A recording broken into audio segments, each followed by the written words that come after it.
রিমা, তোমাকে আমি কত জায়গায় খুঁজেছি, বাড়ি চলো রিমা। কে আপনি? আমার নাম জানলেন কি করে? আমি তোমার স্বামী।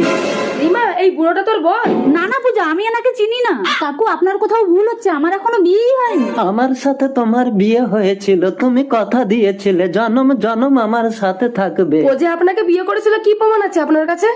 আগুন দিয়ে পুড়িয়ে আমার বুকে ওর নাম লেখা আছে, দেখো ওর বুকেও আমার নাম লেখা আছে। আপনার নাম কি? অঞ্জন। बात तो सही है।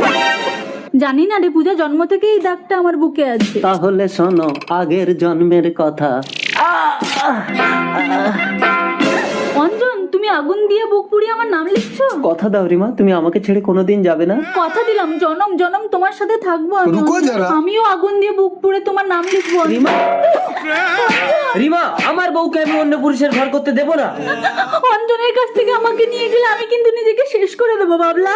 রিমা, আমার রিমা। উঠে পড় অঞ্জন, তোকে আমি অমর বর দিলাম, তুই কোনোদিন মরবি না। রিমা, আমার রিমা। স্বামীর অত্যাচারে রিমা আর বেঁচে নেই অঞ্জন। না, আমার রিমা মরতে পারে না। তুই চিন্তা করিস না, 300 বছর পর মধুপুর গ্রামে তোর রিমা আবার জন্ম দেবে। কিন্তু আমি ওকে চিনবো কি করে? ওর বুকে তোর নাম লেখা থাকবে। ওর বুকে থাকবে আমার নাম। মনে পড়েছে, তুমি আমার অঞ্জন। রিমা, এই জন্মেও তোমাকে কারো হতে দেবো না রিমা। পারবি না। কেঁদো না অঞ্জন, তুমি বেঁচে থাকো, আমি আবার ফিরে আসবো। আমি থাকবো গো তোমারই আশা।